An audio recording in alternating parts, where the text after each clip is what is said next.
Hi, my name is Cynthia Gomez, and the following is an evaluation of a recently received optimization plan proposal submitted by Stephen Baker, a web analytics expert. We will highlight the trends and benefits of the proposal, as well as those aspects that can be improved. According to Steve, there are three trends that he decided to focus on. He believes that by improving these aspects of the website, sales will increase, and consequently, so will revenue. One of the trends that he noticed is that Mondays and Tuesdays are slightly higher in visits and conversions each week. Sales are consistent above average.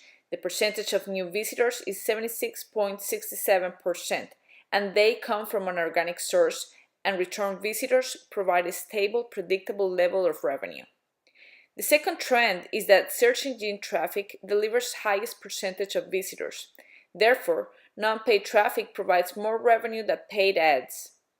And last but not least, goals funnel conversions. Approximately 30% enter a goal funnel with a 30% completion rate or 3,200 user completions. So I'm going to start with some suggestions for trend 1.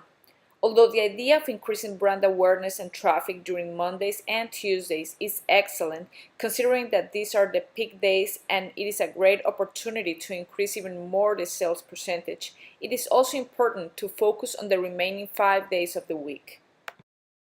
Therefore, it is imperative to inquire the reasons that prompt visitors to frequent the site during these 2 days, and at the same time, search the factors that are preventing them to visit the site during the remaining 5 days of the week.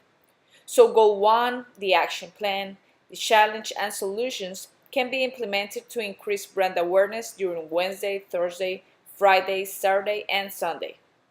On the other hand, the KPIs that can be used to measure the success could be the number of visitors and exit rates. Visit and visitors will help to track the traffic increment during these 5 days, and the exit pages will measure the quality of these visits.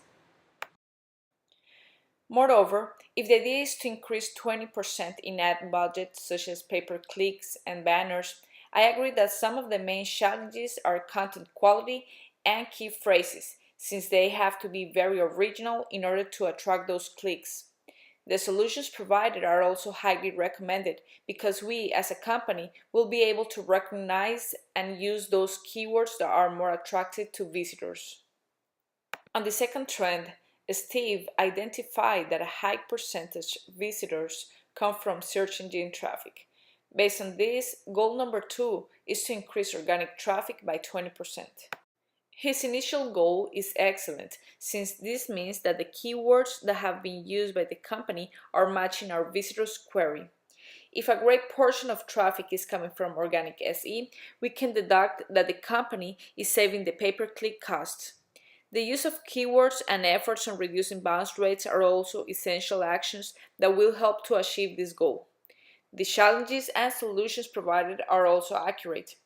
According to the plan, one of the challenges described is stickiness, and the solution provided is to enhance keywords or phrases that are underutilized by competition. I will also add the use of flash media to create more interest for those new visitors. In regards to content quality, visitors will spend more time on the website as long as the content is appealing and interesting to them. Number of unique visitors, bounce rate percentage, and time on page are recommendable KPIs to be used to measure the success of the SMART goal. The time on page will provide insight on visitors' behaviors and their paths on the website. It will also help us to determine the quality of the visitor. Another observation is that the number of visitors and bounces listed on the second course of action are not very clear. Maybe the use of graphics or charts could have helped to better understand this. On the other hand, in order to increase traffic to the website, the company should also invest in a PPC campaign. This action plan was mentioned on goal number 1, and I think it can also be implemented for this SMART goal. It is always recommendable to use both organic SEO and pay-per-clicks. The last trend, that was mentioned on the optimization plan is about the goal funnel conversion. The SMART goal is to increase revenue by 10% or by $17,000. Before creating a SMART goal that is designed to increase the funnel conversion rate, first, it is important to recognize the conversion funnel stages that are optimal for a myriad of sites. They are pretty self-explanatory. The first one, for example, is visited the site, which means someone who visited the site.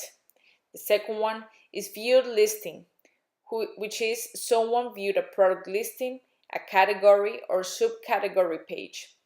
Viewed product, someone who viewed a product page. Added product to basket is someone who added at least one product to the basket. Started checkout, someone who began the checkout process. And completed checkout is someone who performed a transaction and completed the checkout process. In brief, this is nothing more than the ADAS model. Therefore, even though the goal of increasing revenue by 10% is excellent, the goal should be more specific and simpler. That's why, as part of my recommendation for goal number 3, I suggest a more specific goal. For example, another goal could be increase conversion rate by 10%. The KPIs used for this goal could be conversion rate, time on site, so that we can recognize the pages in which visitors spend more time, bounce rates, and also refer to benchmarks, since this will reveal the percentage rates of viewed category, viewed product, added product to basket, started checkout, and completed checkout.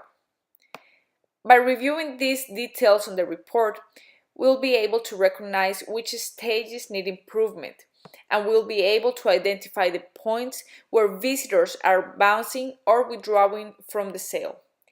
The actions could be to include more calls to action, for example, around the pages and urge the need of completing the sale or the desired conversion. A challenge that can be faced is to identify the calls to action that are more successful. However, we can always conduct an A/B test to determine which option brings more results.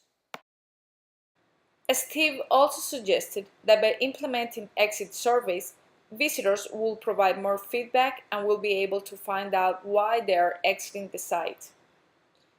I also agree when he said that one of the challenges that can be encountered is to convince visitors to trust in the brand. And I can definitely see how this can be a challenging situation, since getting a customer's trust is pretty much getting a customer for life. Before I conclude, some general improvement points that can optimize the presentation of this proposal includes the following. The use of charts and graphics should be related to the report in order to facilitate comprehension and add visual support. Moreover, although goals are perfectly depicted with the ideal percentage, it is also important to add a time frame in which the results of these goals will be achieved.